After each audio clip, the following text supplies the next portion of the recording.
Number है हमारा 7 शायद या 8 है।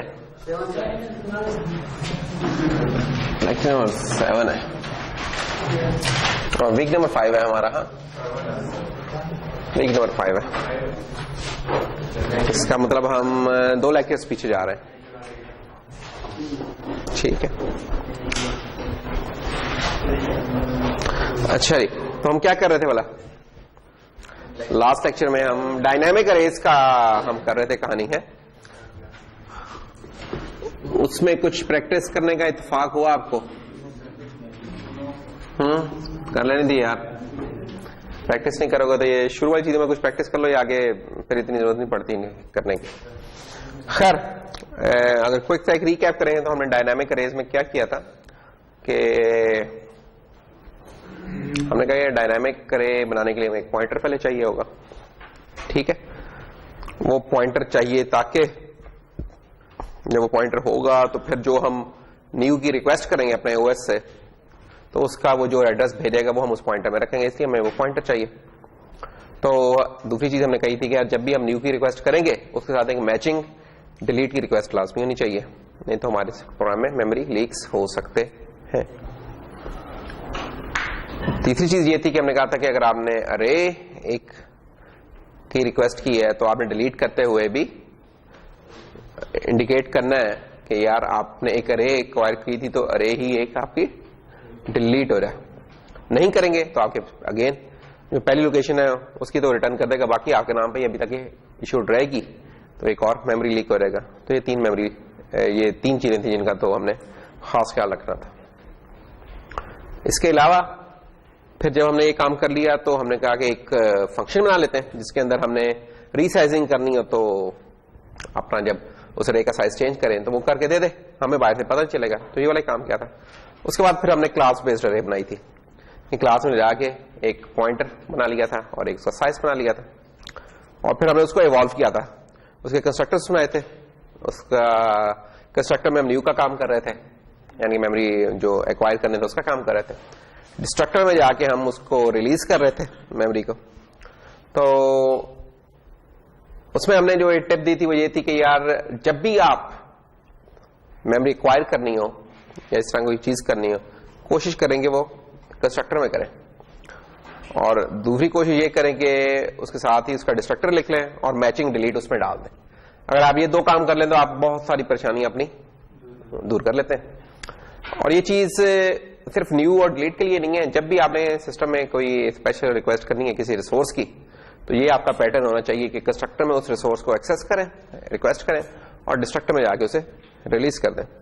वो रिसोर्सेज मुख्तलिफ हो सकते हैं, यहाँ मेमोरी है, कहीं और वो एक कोई सॉकेट हो सकती है, नेटवर्क सॉकेट हो सकती है, कहीं और वो कोई आपका डिवाइस हो सकता है, कोई साउंड का डिवाइस हो सकता है, कोई यूएसबी डिवाइस हो सकता है, इट डिपेंड्स कौन सा डिवाइस है कि उसे आपने, या कोई फाइल हो सकती है तो उस फाइल को ओपन आपने कंस्ट्रक्टर में कर लिया और क्लोज आपने उसे जाके डिस्ट्रक्टर में। तो आपका इन जनरल ये पैटर्न होना चाहिए, ठीक है ना।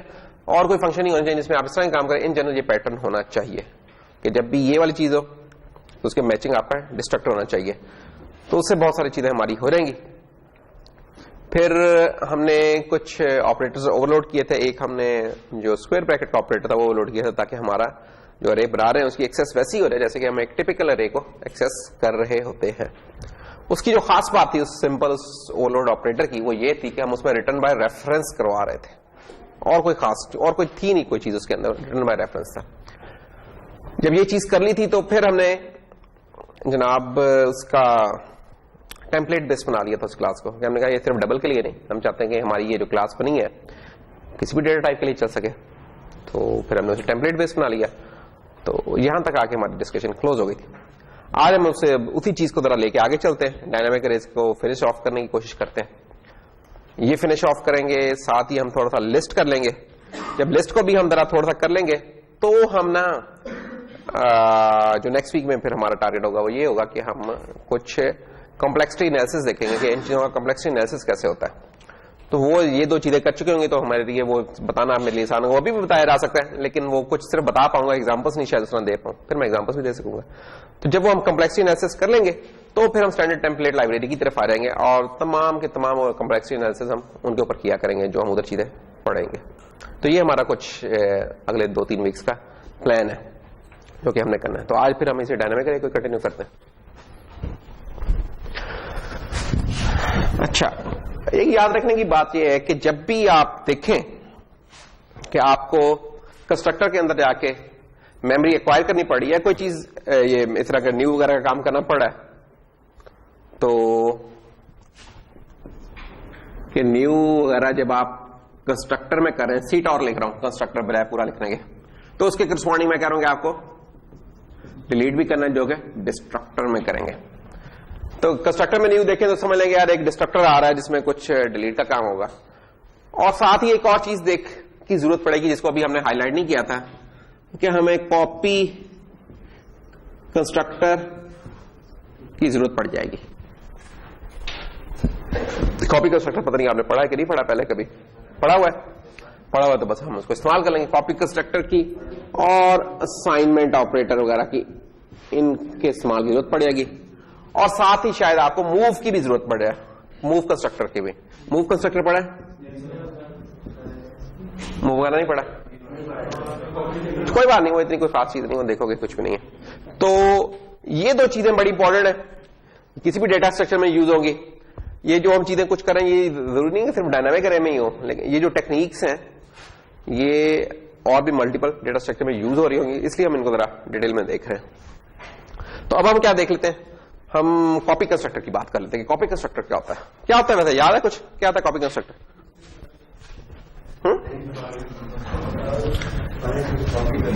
जो कॉपी करता है, बिल्कुल हाँ, नाम से जाहिर है यार कॉपी कर रहा।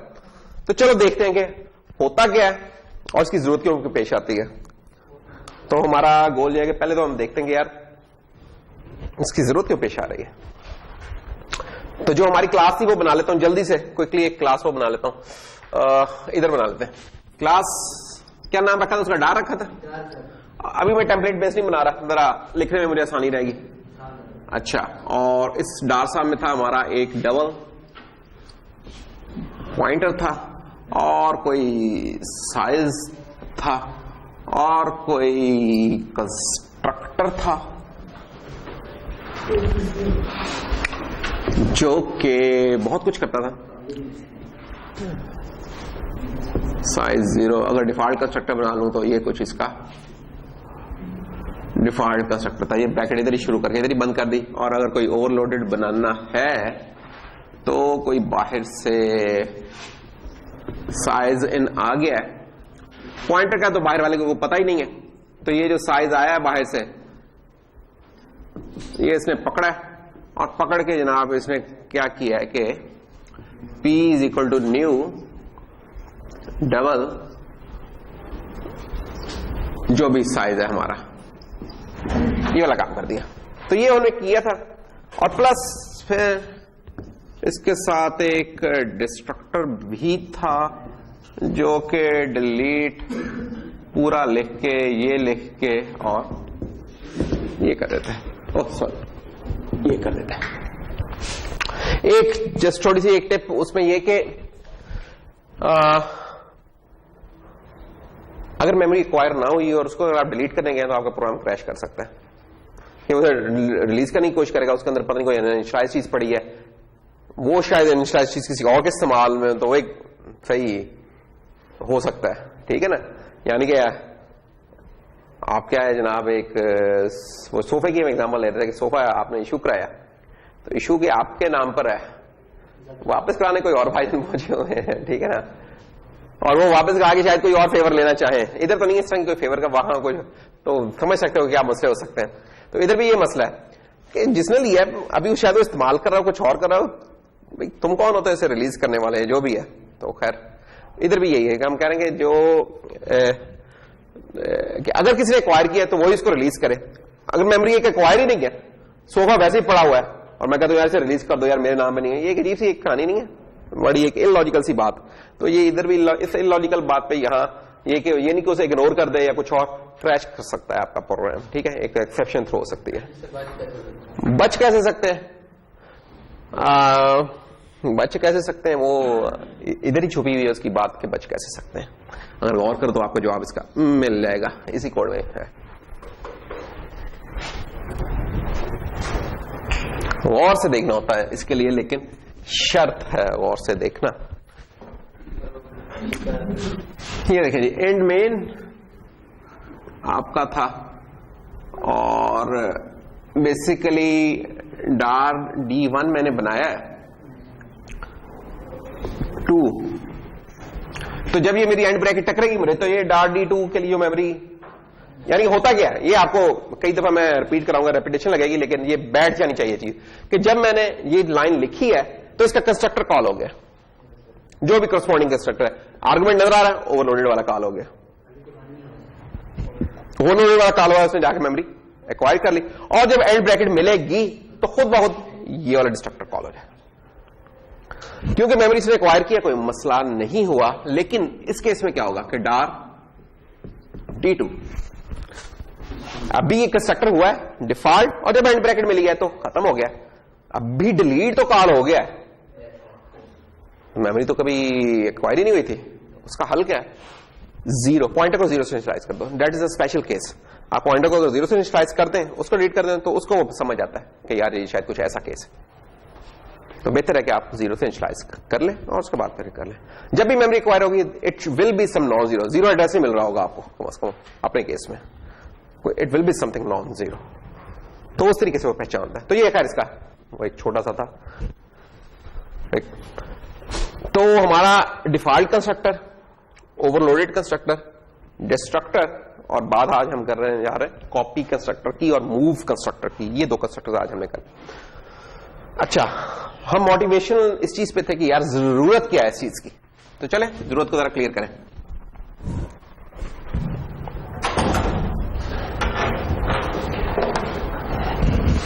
अच्छा, डार D1 बन गया और हम इस तरह करते हैं यार, लिख लेते हैं कि यार चाहे भाई D0 में पड़ा हुआ है -7 और D1 में पड़ा हुआ है 2, तो मेमोरी मैप साथ बन जाए, साथ साथ जरा अच्छा लगता है, हाँ? तो क्या मेमोरी मैप बनेगा?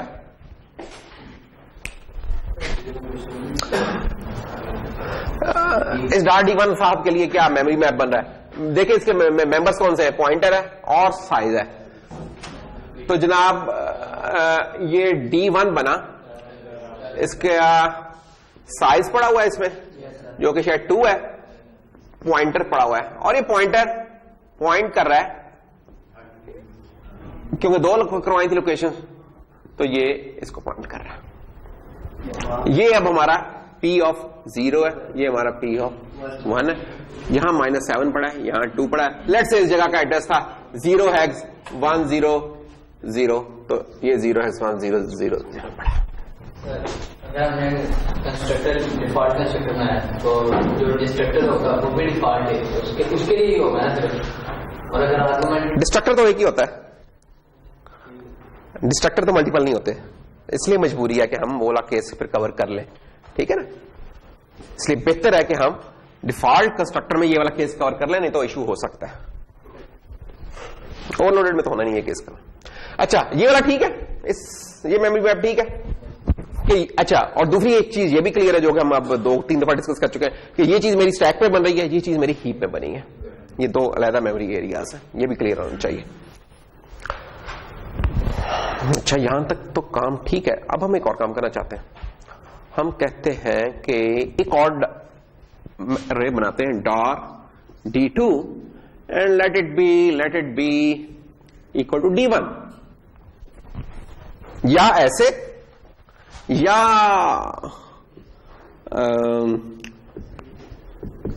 ऐसे।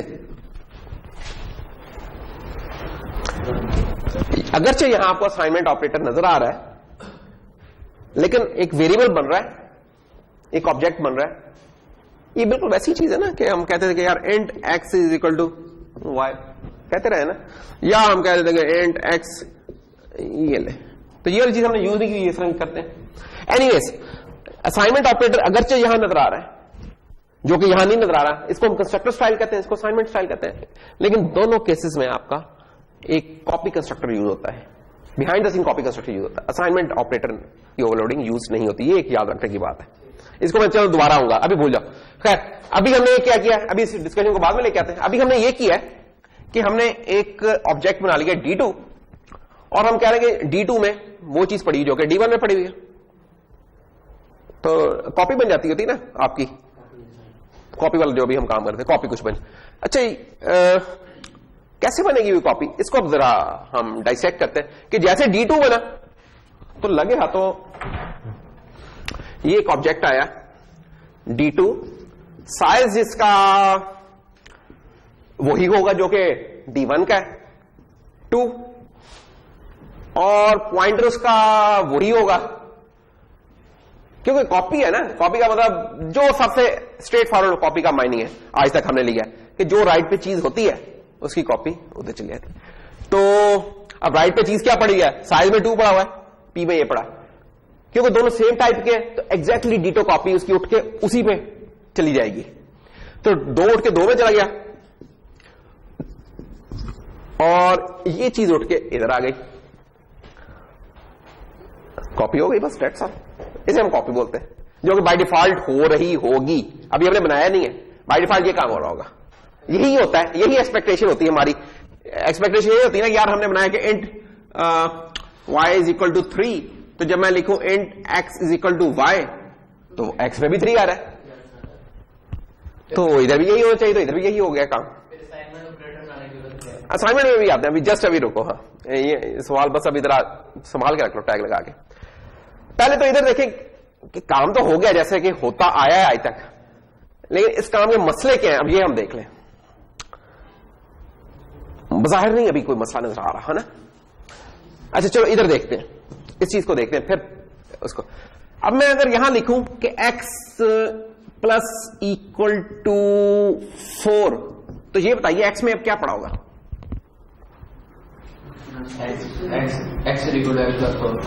हाँ वो तो आपको तुम्हें पता है, ये मैं एज्यूम कर रहा हूं कि प्लस इक्वल ऑपरेटर आप लोगों को आता है। इससे आगे क्या जवाब होगा?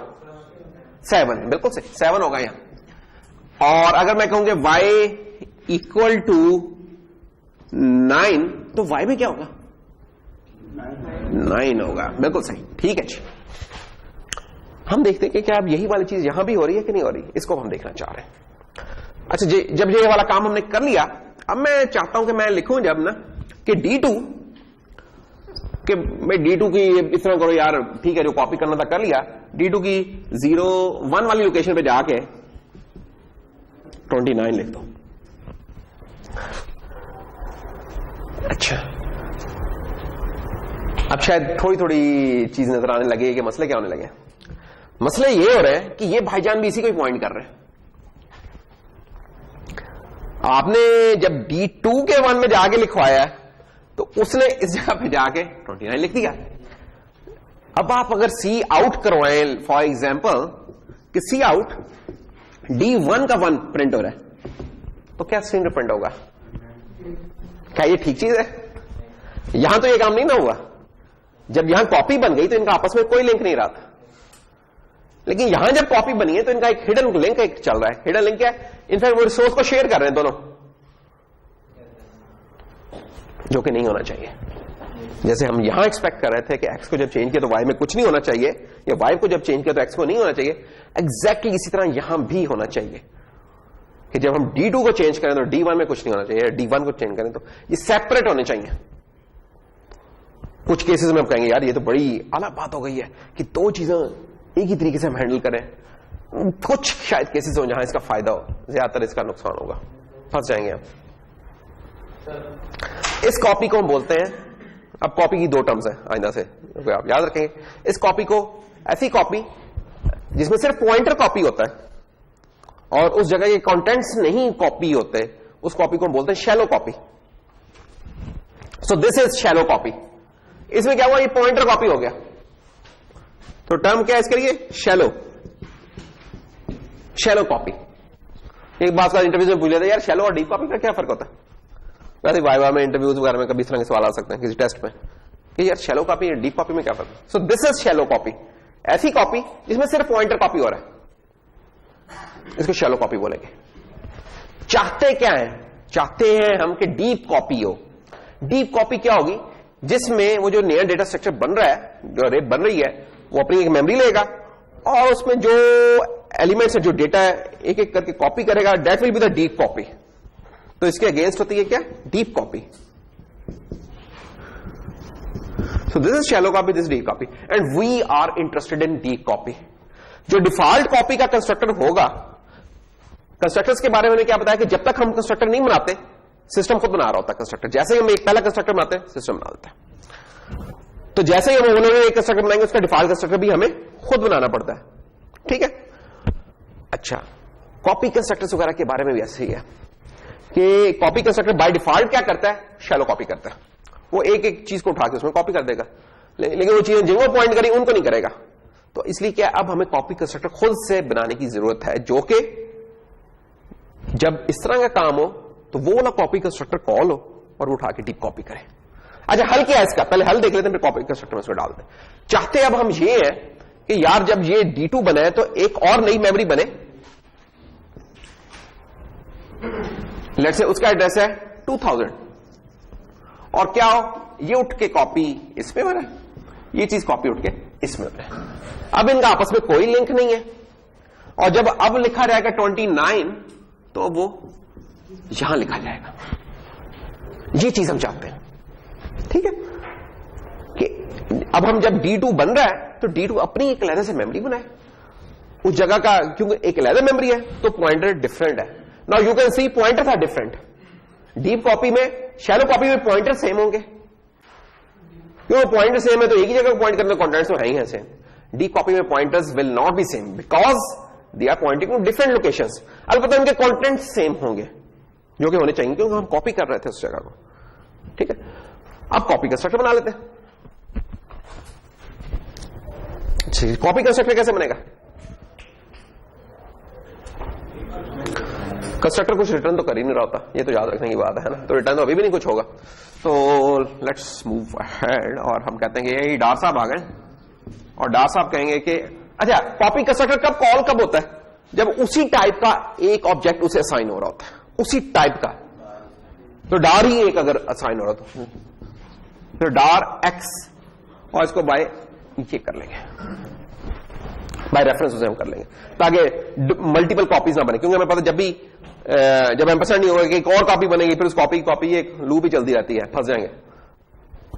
ये कर ले और कॉन्स्ट कर ले, कॉन्स्ट करना है तो इसे कॉन्स्ट डार एम्परसेंड एक्स, या चलो ठीक है अभी डार एम्परसेंड एक्स कर लिया हमने, अभी सान ये काम कर ले आप, और इसके अंदर अब डिफाइन कर ले। क्या डिफाइन कर लेंगे कि जनाब डेफिनेशन इसकी ये हो जाएगी कि ये जो P साहब है, P will be equal to new, और न्यू क्या जो कि डबल है, और कितना हो, क्योंकि साइज तो नहीं मेंशन हुआ, लेकिन जो आर्गुमेंट पास हुआ है इसका तो कोई साइज है, वो तो हम कर सकते हैं ना इस्तेमाल, एक्स डॉट, ये काम तो कर सकते हैं, क्या ख्याल है ना? तो ये वाला काम हो रहेगा हमारा, प्राइवेट का यहां उसका लिए गेट करवा देंगे।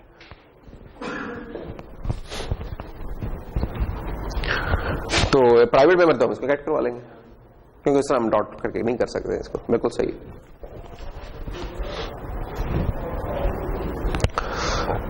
या उसका एक और तरीका ये कर सकते हैं, बराबर इधर लिखने के, इसको हम पहले ये जो साइज है ना, साइज में हम करवा लें एक्स डॉट गेट साइज, ये काम कर लें, और ये साइज अब इस तरह, फिर वही हमारा इंटरफेस सारा चल पड़ेगा। मतलब है कि आप हर लाइन को चेंज करें तो ये हो रहेगा काम। और उसके बाद एक लूप लगा लें फॉर की लूप कितनी चलेगी, साइज की चलेगी, और एक एक एलिमेंट उठा के दूसरे में डालती चली जाएगी, यानी कि P of I will be equal to जो भी x है, x ऑफ I, ठीक है, क्योंकि मैं अज्यूम करूंगा स्क्वायर ब्रैकेट्स की हमने वही जो लास्ट टाइम एक्सेस दी थी वो हम इस्तेमाल कर रहे हैं। तो for and I equal to 0, I less than size I plus plus, ये काम हो गया, एंड दैट्स ऑल। अब जब हम ये लिखेंगे कि ये ऑब्जेक्ट बन रहा है और उसको ये जा रहा है, या ये लिखेंगे, या हम लिखेंगे कि डार D3 D1, तो इन दोनों केसेस में ये चीज कॉल होगी, बाय रेफरेंस ये पास हो जाएगा, उसके साइज का ये बनाएगा। आप देख सकते हैं क्योंकि न्यू डबल हुआ है तो पॉइंटर ये डिफरेंट है उस वाले से, और उसके बाद हम उसमें कॉपी कर रहे हैं, याद रखने की बात है कि अब इन दोनों कंस्ट्रक्टर में से कोई कॉल नहीं हुआ, कॉपी कंस्ट्रक्टर कॉल हुआ, इसलिए हम इसे कंस्ट्रक्टर कह रहे हैं। अब ये दोनों कंस्ट्रक्टर नहीं संभालो, पहले ये वाला कंस्ट्रक्टर न्यू कर रहा था, अब इसने न्यू किया। डिलीट तो वही होगा, डिलीट के लिए तो यही है भाईजान, जब भी डिलीट होगी ये इस्तेमाल होंगे। ठीक है, यहां तक काम जबरदस्त।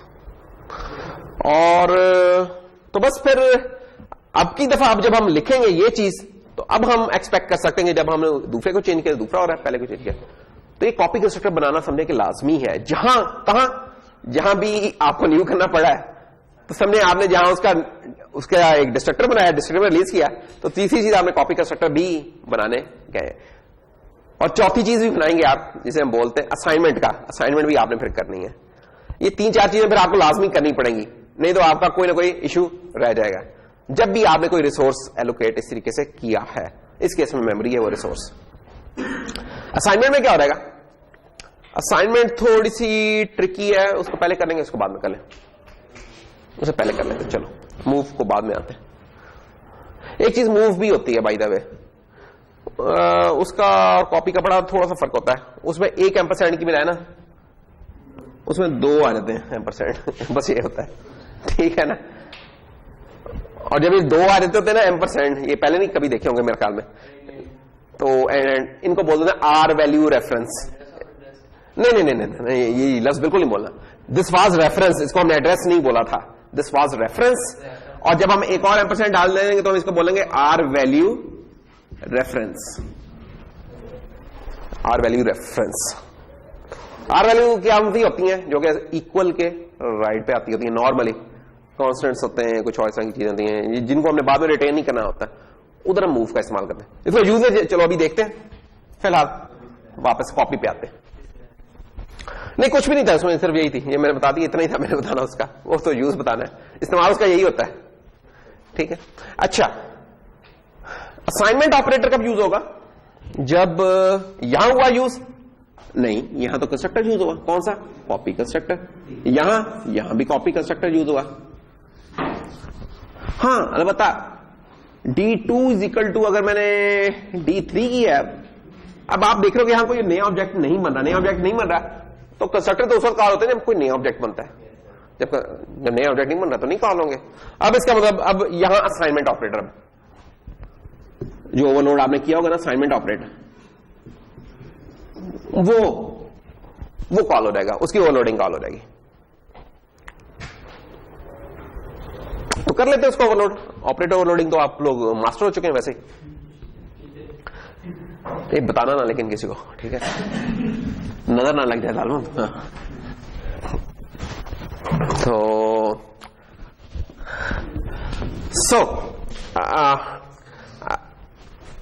कैसा होना चाहिए इसका, बेसिकली हमें पता है कि यार ये जो होते हैं हमारे ऑपरेटर्स होते हैं, इन दी एंड तो ये फंक्शन ही होते हैं। इसको अगर मैं फंक्शन की सेंस में लिखूंगा तो कैसे लिखूंगा, मैं लिखूंगा D2 dot operator equal D3। जब इस तरीके से लिख लेते तो मुझे बंदे को फौरन याद आता है कि अच्छा हाँ इसका फंक्शन कैसे बनाना था, तो याद आ ही गया मेरे ख्याल में कि फंक्शन कैसे बनाना था इसका। अच्छा ये जो भी बंदे लगाए वो समझो कि उसी क्लास में बन रहा है, क्योंकि उधर जगह नहीं है, तो that is part of the class. तो हम कहेंगे डार आ जाओ, डार भाई आए और डार भाई ने आके ऑपरेटर को किया और इक्वल किया और अंदर आके डार एम्परसेंट डी, और अंदर वही हम डाल सकते हैं लेकिन डालेंगे नहीं कॉपी वाला, यानी कि इन दी एंड तो असाइनमेंट भी कॉपी होती है ना, सिर्फ नई चीज नहीं बन रही इसमें, लेकिन चेंजेस होंगी कुछ थोड़ी सी, वो हम कर लें। तो क्या इसका स्ट्रक्चर क्या होगा असाइनमेंट ऑपरेटर का, जो कि हमने पहले नहीं डिस्कस किया था कभी। एक ये इंपॉर्टेंट पॉइंट होता कि यार असाइनमेंट ऑपरेटर, यानी कि ये मैंने भी बताया ना, इनमें से किस जगह पे असाइनमेंट की ओवरलोडिंग कॉल हो रही है, किस जगह कॉपी कंस्ट्रक्टर की हो रही है। तो जहां ऑब्जेक्ट बन रहा है वहां कॉपी कंस्ट्रक्टर होता है, जहां ऑब्जेक्ट नहीं बन रहा वहां असाइनमेंट होती है, ये याद रखना। तो हम एक वेक्टर को उठा के उसमें कॉपी करना चाह रहे हैं। जब हमने कंस्ट्रक्टर बनाया था उसमें वो दूसरा वेक्टर एग्जिस्ट करता ही नहीं था, क्योंकि वो करता नहीं था, तो वो एक सिंपलीफाइड केस था कि भाई बनाओ, नई जगह उतरी जितनी की चाहिए, और अभी तो वो है सर, अभी तो दूसरा उसके बाद मेमोरी है ना।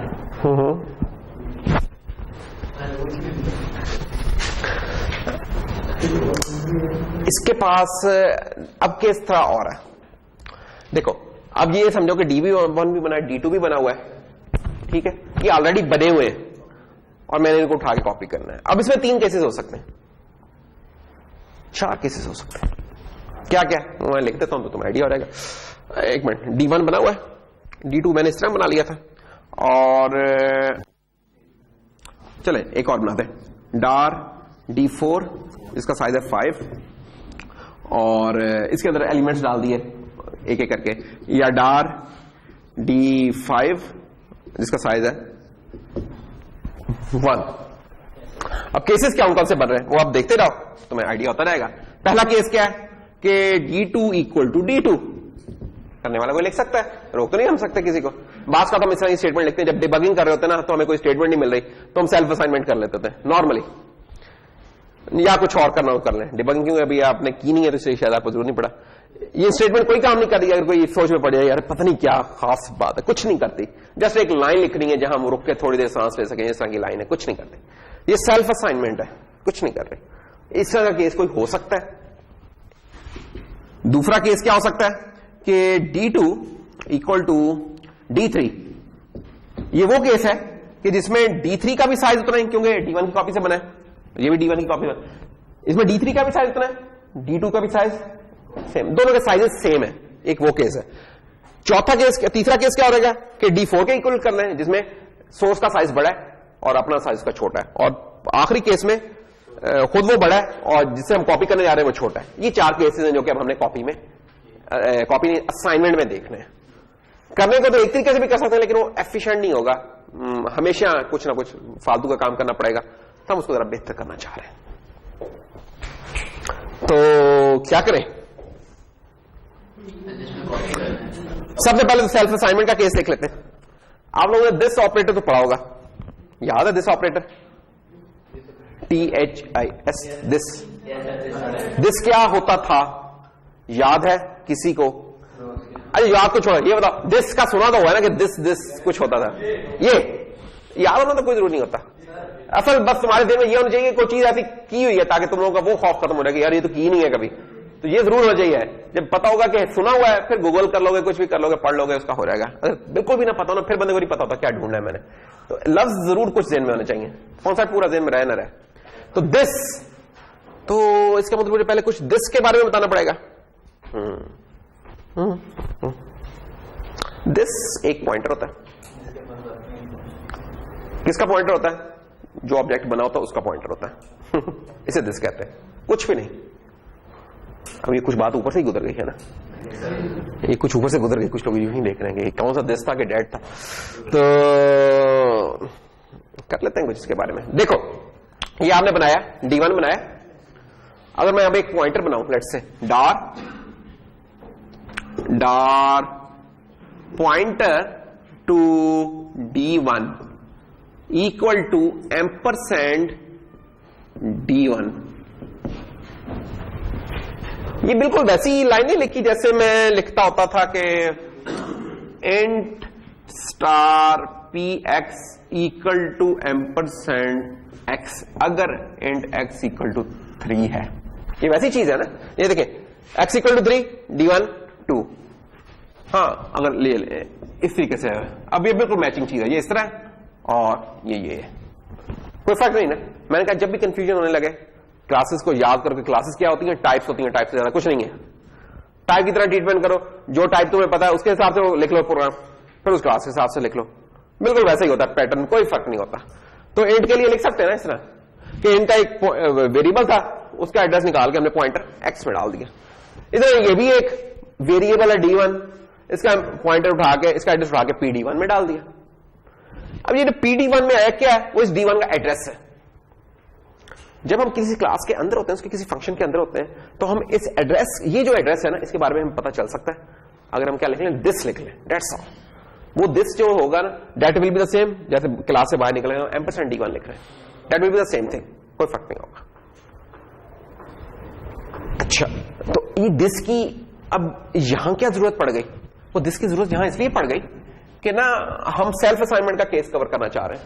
सेल्फ असाइनमेंट के केस में क्या हो रहा है कि बाहर से D2 जब पास होगा बाय रेफरेंस से मिला, तो मैं अब क्या करूं, मैंने चेक करना कि यार जो बाहर से चीज पास हुई है, ये मैं खुद तो नहीं हूं कहीं, ये मैं ये चीज चेक करना चाह रहा हूं कि मैं जो हूं और जो बाहर से पास है, ये हम एक ही चीज को तो नहीं कर रहे। देखो ना, एक ही चीज है ना, D2 इक्वल टू D2 हुआ क्या, D2 का रेफरेंस अंदर गया, तो अब मैं चेक लगा लूंगा सिंपली कि इफ दिस क्या होता है, ये जिस ऑब्जेक्ट के अंदर बैठा है उसका एड्रेस है।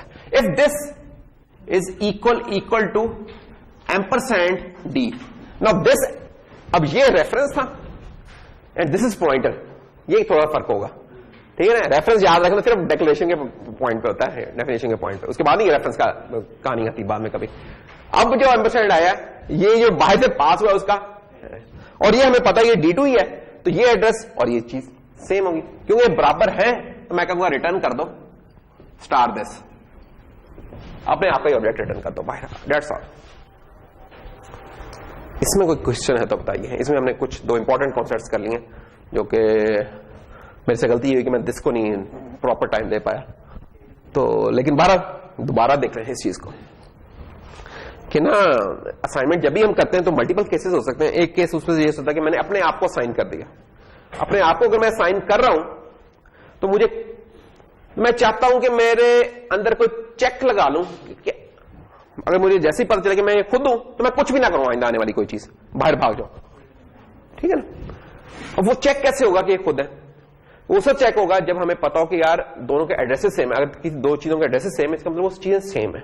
जैसे यहां था ना, जब इन दोनों के एड्रेसेस सेम थे तो चीज भी सेम ही थी, एक ही जगह को पॉइंट और वो फिर हमने कैसे किया कि जो बाहर से ऑब्जेक्ट बाय रेफरेंस पास हुआ था, now this thing is by reference, ये बाय रेफ है, और ये जो एम्परसैंड लिखा है ये हम उसका एड्रेस निकाल रहे हैं, उस डी का एड्रेस निकाल रहे हैं। अब हम कह रहे हैं इस एड्रेस ऑफ डी कौन सा है, जिस ऑब्जेक्ट के अंदर बैठे। अच्छा, किस ऑब्जेक्ट का लिए दिस देख रहे हैं, ये जो इक्वल के लेफ्ट पे लिखा है D2, ये देखो थोड़ी देर पहले इसकी मैंने कॉल कैसे दी थी, ऑपरेटर की कहां लिखी थी वो कॉल, मिटा दी उन्हें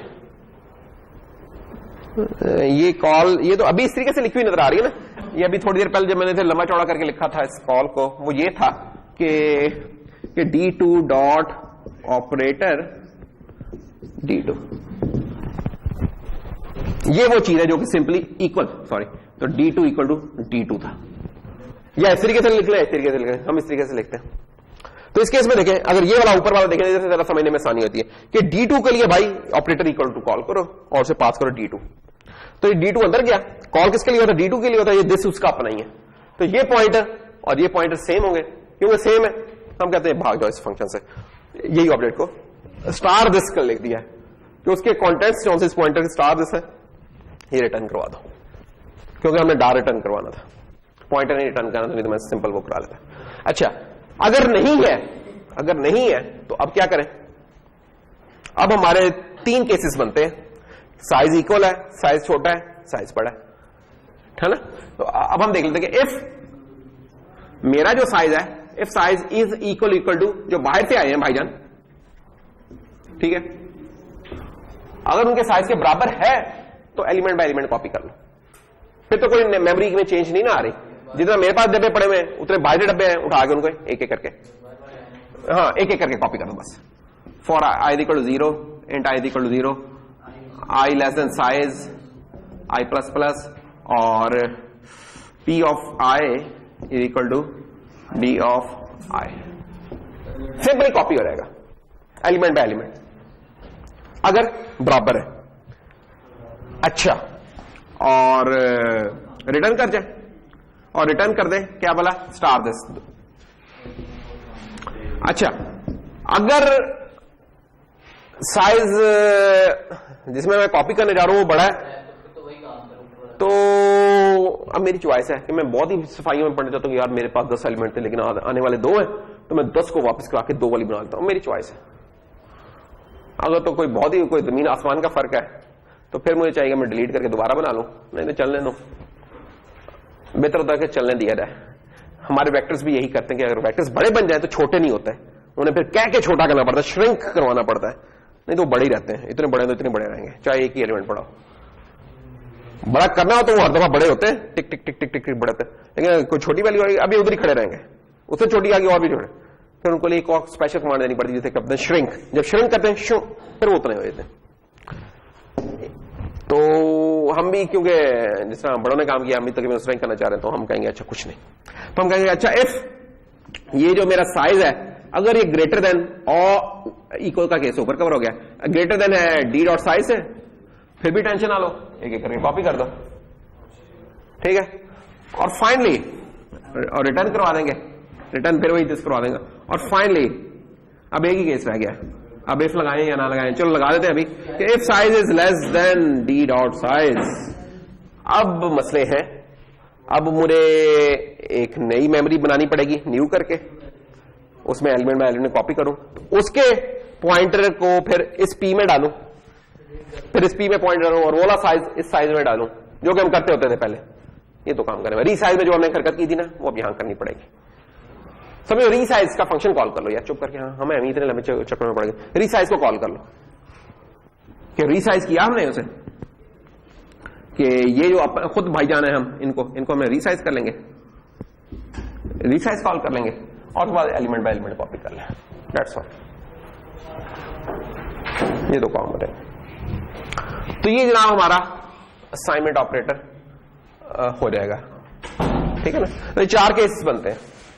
बाय द वे ये मैं पहले तीनों काम ना करूं, सिर्फ ये वाला काम कर लूं, फिर भी कोड चलेगा, ठीक है।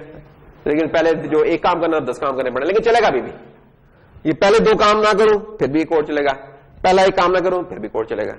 सिर्फ ये क्या है कि ये वही है कि यार ये वाला काम करने में शायद अगर इन सब कामों के हम लगा लें, लेट से काम करेंगे कितना कितना टाइम लगेगा, कि पूरा फंक्शन चलने में लग रहे हैं लेट से 100 माइक्रोसेकंड, तो इस काम को करने में मेरे शायद 1 माइक्रोसेकंड लगेगा, इस काम को करने में 10 माइक्रोसेकंड लगेंगे, इस काम को करने में मेरे 20 करेंगे और 60-70 माइक्रोसेकंड इधर लगेंगे।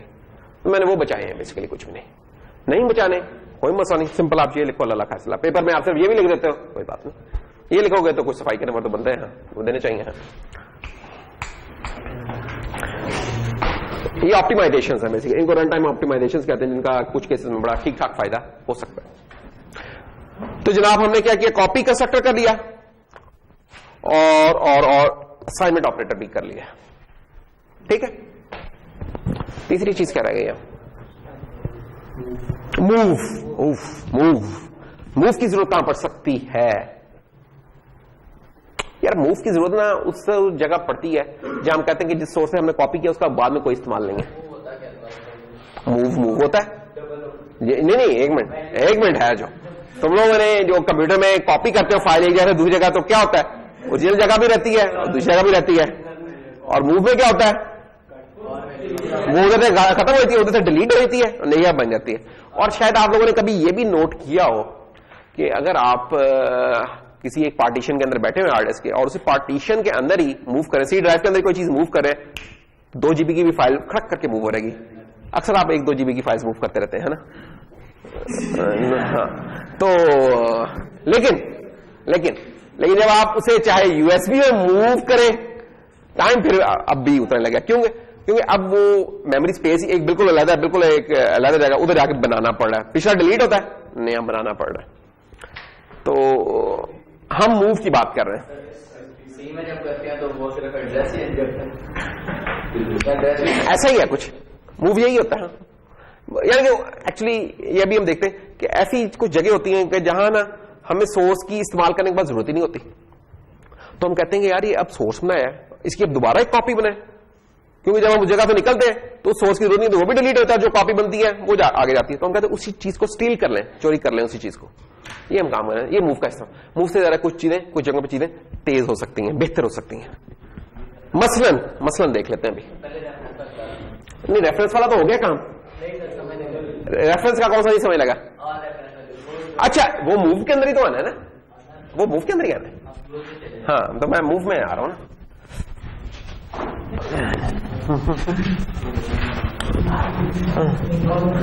मसलन इसकी एक टिपिकल एग्जांपल ये हो सकती है कि यार आपने ना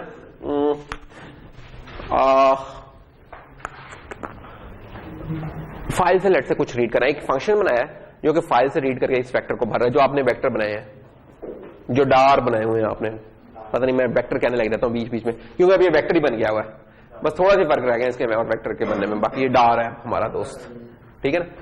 डार साहब आ गए। अरे डार साहब है क्या कि आपने ना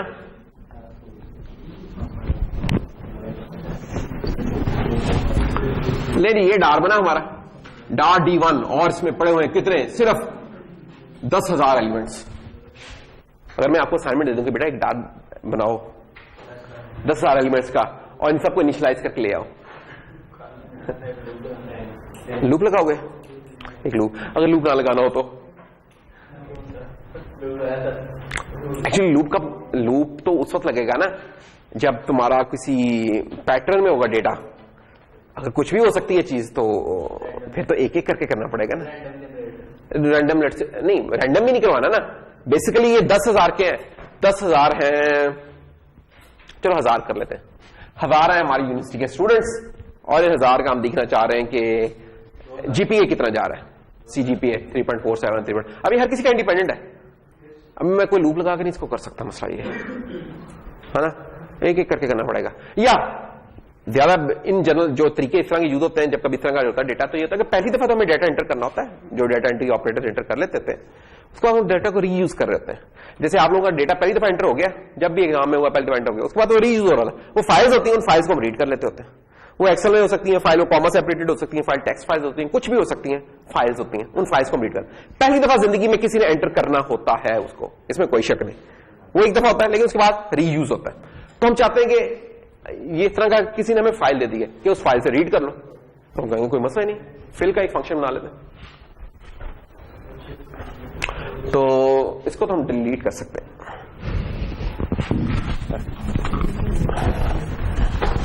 ले जी, बेसिकली ये डार D1 है और हम कहते हैं कि यार इसका इस्तेमाल करो कि D1 को ना, बल्कि एक और काम करो, बजाय ये कि इसको एक एक करके कॉपी करो, हम एक और डार बनाते हैं, डार D2, और हम कहते हैं यार D2 को ना इज इक्वल टू फिल कर लो किससे, ये फाइल जो सी है ना स्टूडेंट्स डॉट डेटा, लेट से ये अपनी हमने एक्सटेंशन इससे फिल कर लो। अब ये काम है हमारा, कर लेते हैं और क्या मजबूरी है, बनाना ही पड़ेगा। तो एक फिल का फंक्शन है, ये क्लास का पार्ट नहीं है, जस्ट एक फिल का फंक्शन है। अच्छा, ये याद रखने की बात है कि खामखा में फंक्शन उसको क्लास के अंदर नहीं डालना होता। बड़ा दिल करता होता है जब एक दफा बंदे क्लास में नहीं आती है, उसके बाद बंदे को बड़ा ख्वाहिश होती है यार इसको भी क्लास में डाल दे, इसको भी क्लास में डाल दे। नहीं, जो फंक्शन ग्लोबल रह सकता है यानी कि क्लास के बाहर रह सकता है, कीप इट देयर। नहीं तो जब कभी उस फंक्शन को इस्तेमाल करना होगा तो आपको क्लास बनानी पड़ा करेगी, फिर उसको इस्तेमाल करना पड़ेगा। एज लॉन्ग एज जब आप किसी फंक्शन को बाहर रख सकते हैं तो इसको बाहर रहने दें, अगर उसका कहीं और भी इस्तेमाल है। ऑपरेटर ओवरलोडिंग में ऐसा नहीं, क्योंकि वो क्लास के साथ ही नथी हुए हैं, कंस्ट्रक्टर भी क्लास के साथ ही नथी है, उनको तो आप ऐसा नहीं कर। इन कुछ और फंक्शन, जैसे ये एक ऐसा फंक्शन था कि फाइल से रीड करके, ऐसे मैं क्यों क्लास का पार्ट बनाऊं, ठीक है ना। ले जी, फिल का फंक्शन आ गया। फिल का फंक्शन क्या करेगा, डार एक रिटर्न करेगा, क्योंकि रिटर्न टाइप इसकी डार है फिल, और ये कुछ आपका स्ट्रिंग है, तो एक एसटीडी स्ट्रिंग की लाइब्रेरी है, आप लोग इस्तेमाल करते होते हैं किसी दौर में।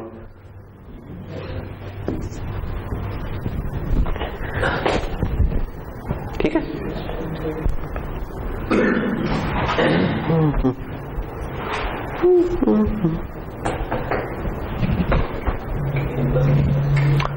अब इसके अंदर कोई आप फाइल खोल लेंगे, ठीक है ना, फाइल ओपन करेंगे, उस फाइल को जो सी इन स्ट्रीम है, आईओ स्ट्रीम, एफ स्ट्रीम होती है आपकी आया और के लिए, है ना, ओएफ स्ट्रीम होती है और आईएफ स्ट्रीम होती है। आप आईएफ स्ट्रीम इस्तेमाल कर लेते हैं, नहीं तो एफ स्ट्रीम कर ले, तो है ही है, एफ स्ट्रीम करके वो कर लें। उसके बाद क्या होगा, ये अगर टेक्स्ट में डेटा पड़ा है तो एक एक को रीड करेंगे, और एक अंदर आप लेट से एक डार का एक वी बना लिया, और वी डॉट पुश बैक, ओ पुश बैक तो हमें पता ही नहीं, अभी वेक्टर्स का नहीं हमें पता, सॉरी, ठीक है, सॉरी गलती हो गई। तो मैं क्या करूंगा, मैं फाइल का साइज पहले निकाल लूंगा, तो वो फाइल का साइज निकालने की एक लॉजिक होती है, उससे मुझे पता चल जाएगा कि यार मेरा इंट साइज, जो भी वो फाइल का साइज निकालने की लॉजिक वो पता चल जाएगी। जब ये पता चल जाएगी तो फिर मैं क्या करूंगा, डार अपना डी उस साइज का बना लूंगा, और फिर मैं क्या करूंगा, वो चीज एक एक रीड करके फिर अब मैं लूप लगा सकता हूं, क्योंकि मेरा लूप का एक पॉइंटर फाइल को कर रहा है इस्तेमाल और एक डेस्टिनेशन को। अब मैं लूप लगा सकता हूं फॉर इंट i = 0, i <, जो भी साइज है आई प्लस प्लस, और फाइल से जो F N dot C S T R करके करना है, जो भी करना है वो करूं, और इसको उठा के मैं डी ऑफ आई में डालता जाऊंगा, ठीक है। और ये पॉइंट इधर प्लस प्लस होता रहेगा, इंडेक्स ला लूं या वो कर लूं। अरे जब ये काम हो जाएगा, जब मैं यहां पहुंचूंगा तो आप देखेंगे ये जो था ना डार बना, ये टेम्परेरी बना है इधर। जब मैं इधर से निकलूंगा तो हमें पता, जब मैं रिटर्न करता हूं रिटर्न बाय वैल्यू होता है ये, ठीक है ना, ये चीज रिटर्न बाय वैल्यू। तो एक और कॉपी बनेगी जो कि बाहर जाएगी। हम चाहते हैं कि यार जब मैं इस फंक्शन से निकलूंगा, इस डार में तो वैसे फॉत हो जाना है, तो क्यों ना इसको इस्तेमाल कर ले, क्यों ये बार बार हमें मुसीबत पड़ी हुई है। ये वो जगह है जहां हम कहते हैं कि मूव कंस्ट्रक्टर हम इस्तेमाल कर लिया करें, ये वो जगह है हमारी, ठीक है। तो फिर वो कैसे होगा इस्तेमाल, उसका इस्तेमाल यही है, जैसे थोड़ी देर पहले मैंने बताया था कि आपने फिर एक कंस्ट्रक्टर बनाना। ये तो एक जनरल फंक्शन था ना, अब आप एक फिल का फंक्शन बना लोगे या कोई और चीज होगी जो मूव का है, जो कि इसके अंदर होगा, पार्ट होगा, डबल एम्परसेंड आ जाएंगे आपके, ठीक है। ये एक स्टाइल है बेसिकली, सिंगल एम्परसेंड से तो बाय रेफरेंस है, डबल एम्परसेंड आ जाएंगे तो आप पहचान जाएंगे मूव कंस्ट्रक्टर की बात है, और कहीं नहीं आएंगे, ये इस कंस्ट्रक्टर के अंदर ही आया करेंगे, ठीक है। डबल एम्परसेंड आ जाएंगे, फिर क्या होगा, जब ये डबल एम्परसेंड के साथ ये वाली चीज बन जाएगी, तो अब जब आप लिखेंगे ना, ये फंक्शन ऐसे लिखा हुआ है, अब जब आप लिखेंगे dot d2 is equal to fill, ठीक है, तो इस केस में, इस वाले केस में अब मूव का कंस्ट्रक्टर कॉल होगा, ठीक है। इस केस में खुद बहुत मूव का कंस्ट्रक्टर कॉल हो रहा है, अदरवाइज नहीं तो कॉपी का कंस्ट्रक्टर कॉल होता है। हम तो फिल को कॉपी कॉल करेंगे, फिल को कॉल करेंगे। आपने फिल को किया, इससे जो चीज निकलनी है वो एक ऑब्जेक्ट होना है। अगर कॉपी का कंस्ट्रक्टर होता तो उसने उठा के उसे कॉपी करना था। अब मूव का क्या करेगा, बाहर तो उसने अभी भी, क्योंकि मैंने वो किया है कॉपी भेजा, तो अभी तो भी भेजी तो उसने कॉपी है, यहां तक तो कॉपी मिल रही है। लेकिन अब जो इसको असाइनमेंट होने जा रही है, ये कॉपी असाइनमेंट नहीं होने जा रही, मूव असाइनमेंट होने जा रही है। ये देखिए, ये एक कैसी चीज है, ये ऐसी चीज है कि आपने लिखा था कि int x is equal to sum 2 3, आपने एक फंक्शन बनाया जो सम करता था, जो आप इनका भेज देता था। लेकिन यहां होता यह था कि ये जो आपकी एलिमेंट्री होती है ना डेटा टाइप्स, इनका एक एक यूनिट के होते हैं, 4 बाइट 6 बाइट, इनकी कोई कॉस्ट नहीं होती, 4-8 बाइट्स की कोई कॉस्ट नहीं होती। आप क्या करते थे, वो कॉपी कर लेते थे, कोई मसला नहीं होता था। लेकिन जब ये देखें ना 1000 एलिमेंट है, ये 1 लाख भी हो सकते हैं, 10 मिलियन भी हो सकते हैं, यहां दोबारा उनकी कॉपी बनाना, ये आपको एक मिनट, चलो इसकी डायनेमिक्स पहले बता देते हैं। ये देखो, int sum, int x, int y, sorry return भी अभी छाड़ो, int z is equal to x plus y, return z. देखिए पहले छोटी चीज को समझ लिया करें, फिर बड़ी चीज उसी तरह ही होती है। इस केस में क्या होगा, जब मैंने इसे कॉल करूंगा, बाहर से इसकी कॉपी इसके पास गई, इसकी कॉपी इसके पास गई, चली गई, कोई मसला नहीं, अभी फिलहाल हम इसको जाने देते हैं, नहीं तो बाय रेफरेंस भी हम डाल सकते थे। अच्छा आगे, उसके बाद हमने एक अंदर वेरिएबल बनाया, ये टेम्परेरी वेरिएबल है बाय द वे, जो कि क्या कर रहा है, इस रिजल्ट को होल्ड कर रहा है या रिटर्न करवा रहा है। मैं डायरेक्ट रिटर्न भी करवा सकता था, लेकिन उसमें बिहाइंड द सीन बनना था, मुझे पता नहीं चला था बनना उसमें भी था, यहां मैंने उसे एक्सपोज कर दिया सिंपल वेरिएबल बना के। तो ये जेड रिटर्न हो रहा है। अब ये जो जेड साहब है, इनकी ये जेड खुद नहीं गया, इसने उठा के इसकी कॉपी बना के बाहर फेंक रही है, ये कॉपी जा रही है, वो कॉपी एक्स में जा रही है, जेड खुद नहीं गया, क्योंकि जेड ने तो जैसे इधर से निकलना है फौत होना है, तो इसकी कॉपी बाहर गई है। तो इस कॉल ने एक कॉपी दी है इस जेड की, इस कॉल ने एक कॉपी दी है इस डार की, डी की। अच्छा, वो कॉपी आ गई, यहां तक सेम चल रहा है अभी काम। मसला क्या होगा, मसला ये है कि अगर मैं अब d2 इक्वल टू करता, तो हमें थोड़ी देर पहले पढ़ा था 10 मिनट पहले कि d2 equal to copy constructor call हो जाएगा। अरे कॉपी कंस्ट्रक्टर क्या करेगा, ये तो कॉपी गई है, उसके लिए एक जगह बनाएगा मेमोरी में, उसको फिर दोबारा कॉपी करेगा। अब एक काम करना तो उसके लिए 2-3 दफा कॉपी हो रही है। अच्छा चलो, किसी के केस में तो वो बनती है कॉपी होना, इस केस में इसलिए नहीं बनती कि ये जो इसने रिटर्न किया है, जो भी चीज रिटर्न हुई होती है ना, वो एक टेम्परेरी ऑब्जेक्ट होता है, उसे अगर हम कैच कर लें तो ठीक है, ना कैच करें तो उड़ जाता है। जैसे अगर मैं ये चीज ना लाइन लिखूं तो अभी भी कंपाइल होगी, सब कुछ होगा, सिर्फ ये कि रिजल्ट मैंने उसका नहीं उठाया। या जैसे ये वाला मैं काम करूं, इसका रिजल्ट मैंने नहीं लिया, बाकी तो वो चीज चल रही है, अभी भी चल रही है। अगर मैं इसको कैच कर लूंगा तो मैंने वो जो टेम्परेरी ऑब्जेक्ट है उसकी मैंने कॉपी बना ली है, नहीं तो उड़ गया वो। तो मैं इस कॉपी को बचाना चाह रहा हूं। इस कॉपी को बचाने के लिए फिर हम क्या करते हैं, हम कहते हैं यार मूव का कंस्ट्रक्टर आ रहा है कि बजाय ये कि उसकी फिर दोबारा कॉपी बने, वो जो ऑब्जेक्ट बना था उसको स्टील कर लें। स्टीलिंग होगी ना किस्म की, ये बनाया किसी और ने था, हमें पता उसने यूज नहीं करना, तो क्यों ना उसके ऊपर हम अपनी ठप्पी लगा के इस्तेमाल कर लिया करें। ये वाला काम है मूव का। That's all.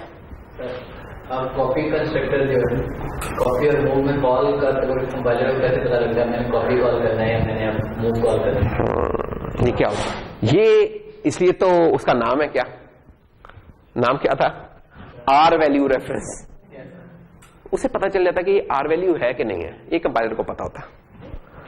अब ये जो चीज इसने डन की ना, दैट इज आर वैल्यू, ठीक है। अच्छा, लेकिन अगर मैं कहूं कि डार D2 equal to D3, now this can be R value, this can be L value. Compiler इसमें और इसमें डिफरेंशिएट कर सकता है। कंपाइलर को पता कि ये वाली अब जो चीज मैंने लिखी है ना, it can not come equal to 3, ये एल पे नहीं आ सकती, एल वैल्यू पे नहीं आ सकती, इसलिए उसे पता कि आर वैल्यू है, इसलिए वो आर वैल्यू रेफरेंस का करस्पॉन्डिंग कॉल होगा, एल वैल्यू नहीं होगा। तो ये कंपाइलर पहचान लेता है, फॉर्चुनेटली हमें नहीं परेशान होना पड़ता है, ठीक है, क्योंकि कंपाइलर को ये पहचान होती है तो वो कोड कंपाइल कर पाता है, नहीं तो कोड ही ना कंपाइल कर पाए, ठीक है ना। ऐसे तुमने अगर कोई कॉन्स्ट बनाया होगा ना, तो कॉन्स्ट भी क्योंकि एल वैल्यू नहीं हो सकती, आर, तो उस केस में मूव का कॉल हो जाएगा, ठीक है। इस तरह की चीजें। तो खैर जस्ट ये तो हम for the completeness of the topic था। अगर मूव की अभी इतनी नहीं भी पले पड़ी कोई बात नहीं, कॉपी का हमें पता होना चाहिए, असाइनमेंट का पता होना चाहिए, मूव के कुछ स्पेशल केसेस हैं, इस तरह ये मैंने बताया। आपकी जिंदगी इसके बाहर भी चल सकती है, तो चल सकती है, तो फिलहाल चलाओ, जब उसमें हो रहा हो रनिंग उसकी पूरी हो रहा है, फिर मूव को भी इस्तेमाल कर लेना, नहीं तो कॉपी से भी काम चल जाएगा, कॉपी से और असाइनमेंट से काम चल जाएगा, ज्यादा परेशान होने की जरूरत नहीं है अभी। तो जब ये वाली चीजें हो जाती हैं तो इन्हें कहते हैं big four, default constructor, overloaded constructor, copy constructor, move constructor, these are the big fours भी कहते होते हैं क्लासेस के ना। ये जब भी कोई डेटा स्ट्रक्चर बनाएंगे आपको इनका ध्यान रखना पड़ता है, ठीक है, एक ये चीज का ध्यान रखना पड़ेगा। और डिस्ट्रक्टर तो फिर बनाते ही हैं, जब क्योंकि हमारे जो भी डेटा स्ट्रक्चर है ये डील करते हैं मेमोरी के साथ। इसका मतलब कि हमें कोई न्यू करना ही पड़ रहा है, जो बाहर तो नहीं नजर आ रहा है लेकिन अंदर कुछ हो रहा है।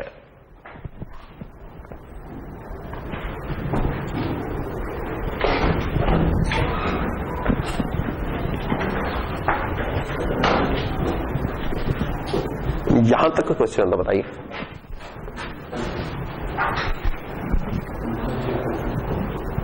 सर वो में नया डाटा जो ये सारा न्यू वाला काम होता है, डाटा तो फिर भी बनना है और सिर्फ उसको एक कॉपी कंपाइल करते हैं, मेरे घर उसमें क्या होगा, उसमें कोई कॉपी की लूप नहीं चलेगी, उसमें साइज तो एक इंडिया वो तो चलो हो गया, ठीक है ना। और जो पॉइंटर है वो जो बाहर है उसके पॉइंटर को साइन हो रहेगा, शैलोली साइन हो रहेगा वो, क्योंकि अगर मैंने पूरी लूप ही चला ली फिर वो कॉपी कर लिया, मैंने उसको इस्तेमाल कर लिया उस जगह को, बेसिकली वो पॉइंटर मैंने ले लिया। मूव वाले केस में चलो, हाँ मूव वाले केस में ये शैलो कॉपी है। मैं ये कहना नहीं चाह रहा लफ्ज, क्योंकि मैंने शैलो कॉपी खराब, इसलिए मैं कह रहा हूँ मूव को ठहर जाओ, अभी कॉपी काफी है अभी फिलहाल, ठीक है ना। वैसे ये लफ्ज अभी यूज नहीं करना चाह रहा था। खैर जहां भी आप मेमोरीज बना रहे हैं आपने डीप कॉपी करनी है, अभी फिलहाल रूल नंबर 1 है वो। उसके बाद फिर बंदा जब बड़ा होता है तो फिर कहता है कि अच्छा देयर आर सम एक्सेप्शंस, हमेशा हर केस में कुछ एक्सेप्शंस होती हैं, तो वहां फोन करते हैं। अच्छा जी, तो हमारे ना डायनामिक अरे में हमने जो क्लास बनानी थी उसे जो हमने मैच्योर ठीक सा कर लिया हुआ है। अब हम कुछ थोड़े से मसले मसाइल देखते हैं डेटा स्ट्रक्चर के परस्पेक्टिव। ये हम प्रोग्रामिंग सी कर रहे थे, बनाने के तरीके देख रहे थे। अब कुछ टर्म्स देखते हैं, उन टर्म्स को हम डिटेल में देखेंगे, कोई एक आधा लेक्चर ठहर के या 2 लेक्चर ठहर के, सिर्फ जस्ट हम इंट्रोड्यूस करा दें उन टर्म्स को।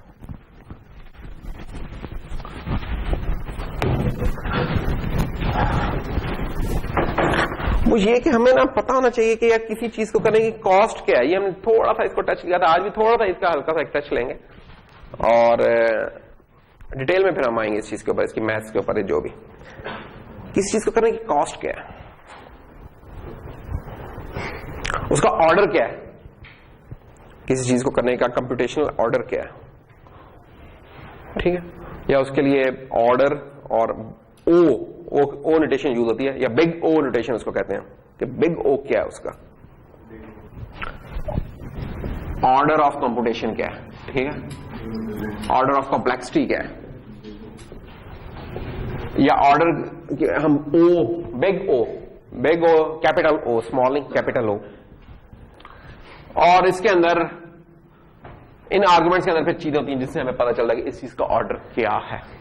वो ऑर्डर फिक्स हो सकता है, कांस्टेंट हो सकता है, और कांस्टेंट तो हम उसे 1 कह देते हैं, 1 इज अ कांस्टेंट, या k कह दें, k is a constant, generalize अगर करना है 1 कह लें, c कह लें, let's say c is a constant, तो मैं o1 भी लिख सकता हूं, o c भी लिख सकता हूं, बिग O ऑफ k।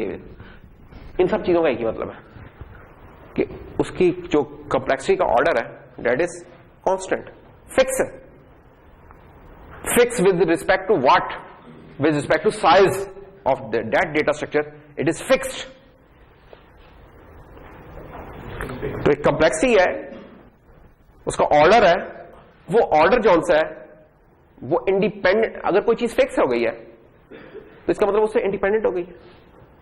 हम कह सकते हैं ना कि बाहर बारिश हो रही है, हमारा 1.5 घंटे का लेक्चर है, बाहर तूफान है, 1.5 घंटे का लेक्चर है, तो इसका मतलब इंडिपेंडेंट है, फिक्स है इसका टाइम, और इंडिपेंडेंट ऑफ कुछ उससे है, डिपेंड नहीं कर रहा उसके ऊपर उसके साथ, तो फिर जो मर्जी हो रहा है, ये चीज एक फिक्स है।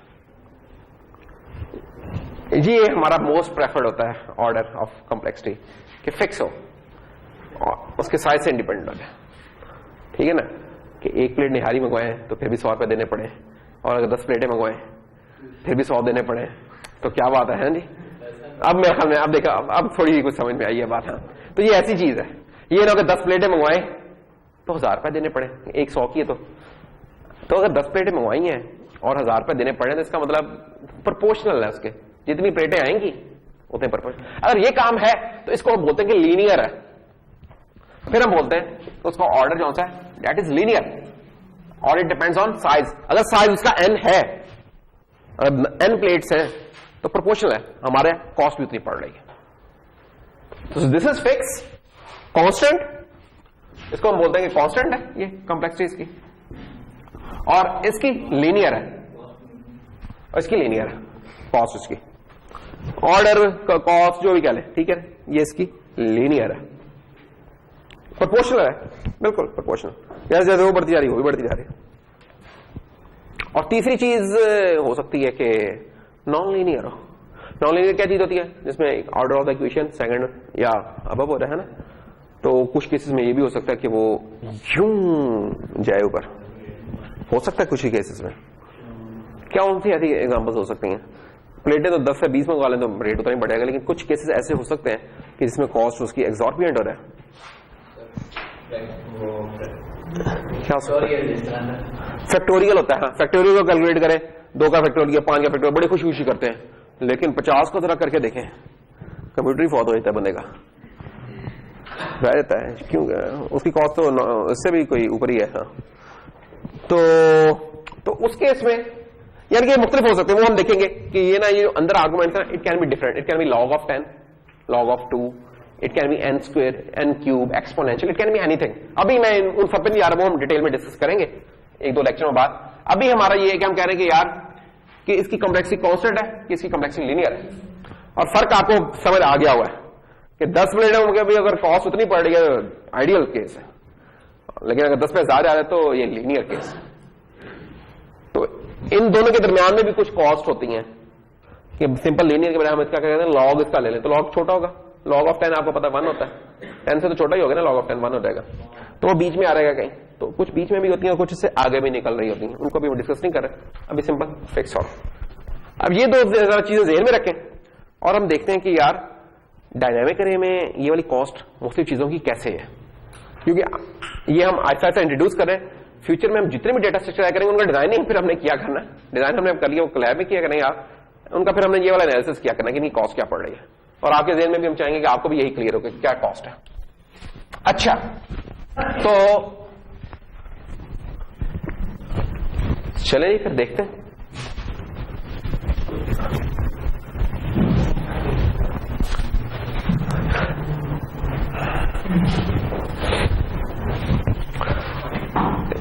अरे को क्रिएट करने की कॉस्ट क्या होगी?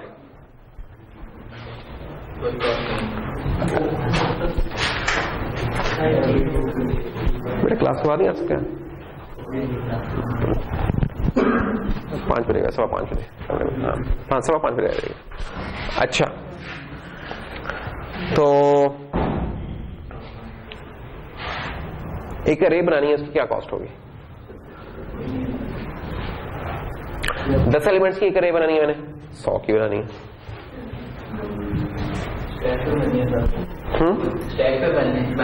चलो अब अरेज भी हमने 2 किस्म की पढ़ ली है, एक को हम बोलते हैं कंपाइल टाइम और एक को हम बोलते हैं डायनामिक। क्रिएट करना है क्या बोला हमने? किसी साइज का, एक्स साइज का, तो अरे को क्रिएट करने की कॉस्ट क्या उसके साइज के साथ चेंज होती है या नहीं होती? 10 एलिमेंट्स की अरे बनाऊं या 10,000 की बनाऊं तो क्या बनने में कोई टाइम लगेगा? कंपाइल टाइम में तो नहीं बनेगा, या बन जाएगी या नहीं बनेगी, बन जाएगी या नहीं बनेगी, टाइम फिर उसे नहीं लेना, उसे चेक करना अच्छा जगह ठीक है नहीं तो नहीं। तो इधर तो इसकी कॉस्ट है कांस्टेंट।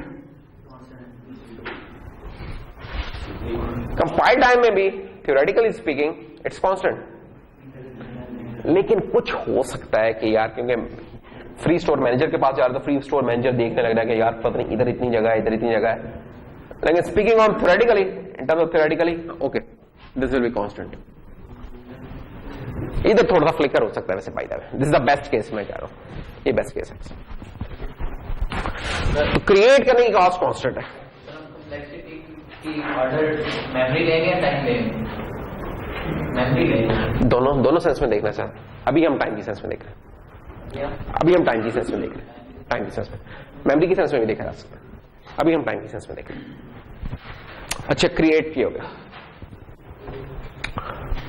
इंसर्ट करने की क्या कॉस्ट होगी? इंसर्ट या चलो इंसर्ट को भी छोड़े, उसमें फाइंड करने की क्या कॉस्ट होगी? मैंने कोई एलिमेंट फाइंड करना है कि यार 7 पड़ा है कि नहीं पड़ा इस अरे के अंदर, फाइंड करने की क्या कॉस्ट होगी? हाँ कुछ ना कुछ होगी। वर्स्ट केस में क्या होगी? हम यहां वर्स्ट केस कॉस्ट देख रहे हैं कैसे। अच्छा चलो ये फाइंड करने से क्या बना है? फाइंड देखो इसका कोड कुछ इस तरीके का होगा, एक अरे बनाई है आपने, इंट अरे लेट से, ये 10 एलिमेंट्स की अरे है और इसके अंदर कुछ वैल्यूज आपने डाल दी है। अब आपको कोई कहता है, आप पूछते हैं कि कहना चाहते हैं कि यार इंट x इक्वल टू 3 ये पड़ा हुआ है कि नहीं पड़ा हुआ, आप कैसे फाइंड करेंगे? आप एक लूप लगाएंगे फॉर इंट, हो सकता है वो आखिरी जगह पे तो आप आखिर तक जाएंगे, ठीक है ना, आई लेस देन जो भी लेंथ ऑफ उसकी है आई प्लस प्लस, और if x equal to AR of I तो आप ब्रेक करेंगे, ठीक है, या आप एक बूल रख लेंगे, बूल फाउंड इक्वल टू फॉल्स, अगर मिल गया तो आप फाउंड को कह देंगे इक्वल टू ट्रू और ब्रेक कर देंगे। अब ये बताइए कि वर्स्ट केस में लूप कितनी दफा चलेगी? जितना उसका साइज है। अगर कोई चीज के साइज से प्रोपोर्शनल है तो हम कहेंगे इसकी कॉस्ट है लीनियर, है ना। 10 इसका साइज है और लूप भी 10 दफे चल सकती है तो लीनियर होगा ना, प्रोपोर्शनल है उसके स्क्वायर में नहीं है, उसके लॉग में नहीं है, कुछ नहीं है, उसके प्रोपोर्शनल है सिंपली। तो 10 दफा लूप चलनी है तो 10 उसका कॉस्ट है, और 10 क्या चीज है? उसका साइज था, जिसको मैं L कह रहा हूं, ये basically now this is n, ये इसका n था size, const int n equal to 10, ये मैंने कर दिया। अब इस n को मैं 1000 कर दूं तो 1000 टाइम्स हो सकते हैं, 1 मिलियन कर लूंगा तो 1 मिलियन टाइम्स वर्स्ट केस में चल सकता है, तो लीनियर हुई दूसरे लफ्जों में। तो फाइंड करना कौन सा है? That is linear.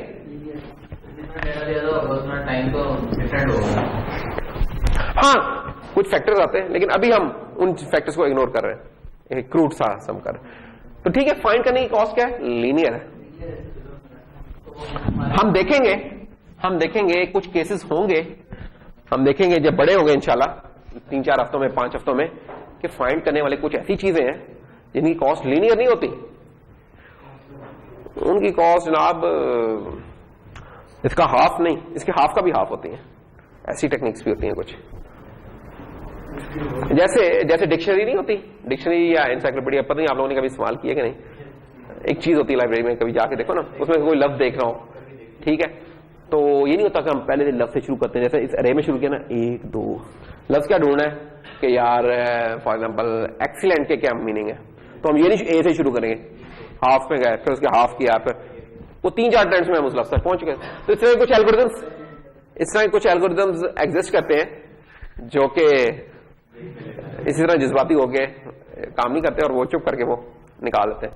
तो वो कोई होता है फाइंड करने में कोई इतनी अच्छी चीज नहीं है by the way, linear cost है इसकी, इट्स नॉट गुड। अगर ये फिक्स होती तो सुभान अल्लाह क्या मजे होते हैं, लेकिन फिक्स नहीं। और कुछ ऐसे भी एल्गोरिथम है जिनकी फिक्स होगी कॉस्ट, वो भी हम देखेंगे, जो यूं निकाला करेंगे वो भी होंगे। तो खैर अभी गुजारा करो। फिर क्या, इंसर्ट एट फ्रंट, उसके फ्रंट पे इंसर्ट करना। अब एक अरे बना लेते हैं, let's say this is an अरे, लेट्स से 4 एलिमेंट्स की अरे है, 1 11 पड़ा है, इसमें 20 पड़ा है, -7 40 है, और इंसर्ट में करना चाह रहा हूं इस जगह के ऊपर। तो बताओ, तो पाई टाइम में इसकी क्या कॉस्ट है? क्या ये तो तुम लिख भी नहीं सकते जो तुमने अभी बोला है। क्या बोला? इसको तो लिख भी नहीं सकते हो, लिखोगे क्या है? तो ये कौन सी रेट बनी भाईजान? कंपाइल टाइम में, कंपाइल टाइम में इसकी कॉस्ट क्या है? पॉसिबल ही नहीं है। कौन ही सवाल ही बड़ा अजीब सा कर दिया है, ठीक है ना। ये ऐसे ही है कि मेरी सीडी 70 समुद्र में कितनी स्पीड से जाएगी, हाँ उधर कितना पेट्रोल खाएगी, यार सीडी 70 है, तुम्हारी मोटर बोट है क्या है, ठीक है। ये सवाल ही गलत है। तो ये सवाल नॉट पॉसिबल या नॉट एप्लीकेबल हम कह सकते हैं, कुछ भी हम कह सकते हैं। इधर तो ये सवाल ही नहीं पैदा होता।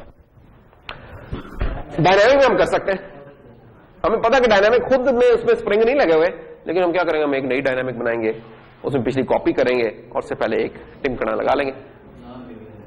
नॉन लीनियर नहीं, कॉपी होगा ना, कॉपी कितने एलिमेंट्स होंगे? जितना उसका साइज था, साइज का n था तो n कॉपीज है, दैट्स ऑल।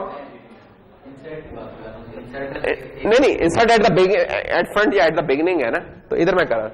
तो जितने एलिमेंट्स है, 4 एलिमेंट्स है ना, एक आइटम तो ये होगा कि एक जब एक नई मेमोरी बन जाएगी तो एक शुरू में लिखेगा, बाकी तो जो फिक्स कॉस्ट है ना, अगर n+c हो रहा है ना, तो मैं बड़ी टर्म इसमें क्या बनती है, n बनती है, मैं n को रखूंगा, c को भूल जाऊंगा, ठीक है ना। ये भी हम देखेंगे, इसका मैथ्स देखेंगे थोड़ा सा आगे जाके, 1-2 लेक्चर बाद हम देखेंगे इसका मैथ्स क्या होता है। तो अभी जो बड़ी टर्म होती है हम उसको रख लेते होते हैं। जैसे अगर किसी के 120 रुपए देने तो हम 100 रुपए याद रखेंगे, 20 रुपए को भूल जाएंगे, ठीक है। और अगर 1120 देने तो फिर हम 1000 याद रखेंगे, 120 को भूल जाएंगे, बस ये अगर किसी के देने हैं। अगर लेने हैं फिर तो शायद हम कहेंगे यार कुछ और काम हो रहा है। अच्छा, तो इधर इसकी कॉस्ट क्या हो रहेगी? लीनियर। अच्छा, इंसर्ट एट द बैक क्या होगी इसकी कॉस्ट? बैक पे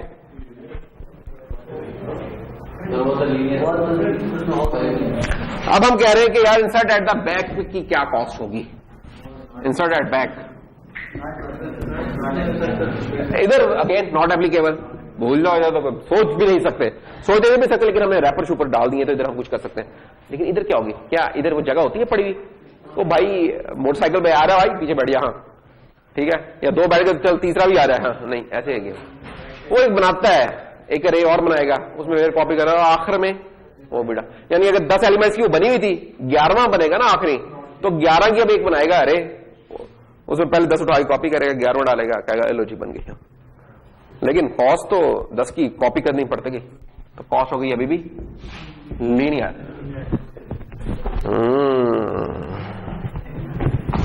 इंसर्ट एट द, फिर बीच में भी इस तरह इंसर्शन हो सकती है, उसकी भी वर्स्ट केस में कॉस्ट लीनियर होगी। वर्स्ट केस में उसकी भी कॉस्ट, यानी कि वर्स्ट केस क्या होगा? वर्स्ट केस ये होगा कि आखिर में तो नहीं किया, लेकिन इससे पहले कर लिया, अब बाकी तो करने पड़ रहे हैं ना सारे छेड़ने। तो इंसर्ट एट एनीवेयर, या सिंपल इंसर्शन जिसे कह लें, तो ये तो पॉसिबल ही नहीं है, और इधर भी इसकी कॉस्ट पड़ जाएगी लीनियर।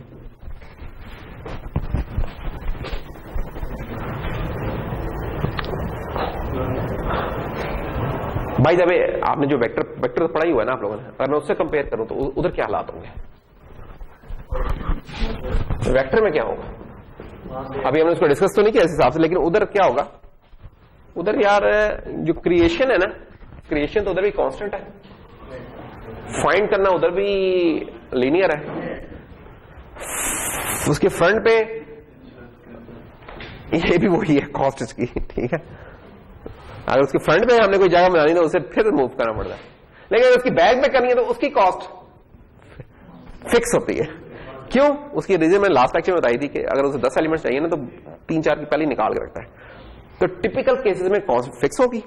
कुछ केसेस आएंगे ऐसे जब वो जितना वो जग भर के लाए जग में से नहीं होगा फिर तब करना पड़ेगा।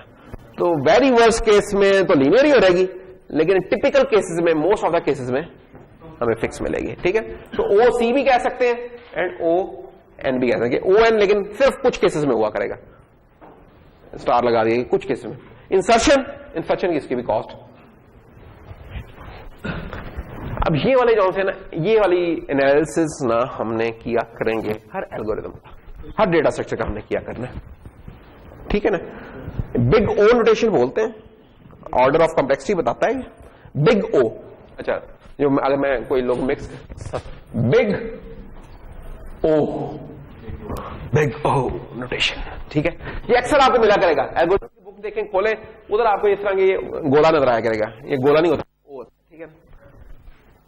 तो ओ मिल जाया करेगा, तो इसके साथ हम कर लिया करेंगे यार ओ, या आइडियली ओ सी सबसे नजर आ रहा है कुर्बान, इसमें हम चले जाते हैं यार ये डेटा स्ट्रक्चर मिल गया इसकी है, तो बेहतर वो है। फिर आहिस्ता आहिस्ता उठते रहते हैं उसके ऊपर, यानी कि बिग ओ है तो इसके ऊपर log of 2 हो रहेगा, फिर log of 10 हो रहेगा और चीजें बढ़ती जा रही हैं, n आ रहेगा, n स्क्वायर आ रहेगा, n क्यूब आ रहेगा।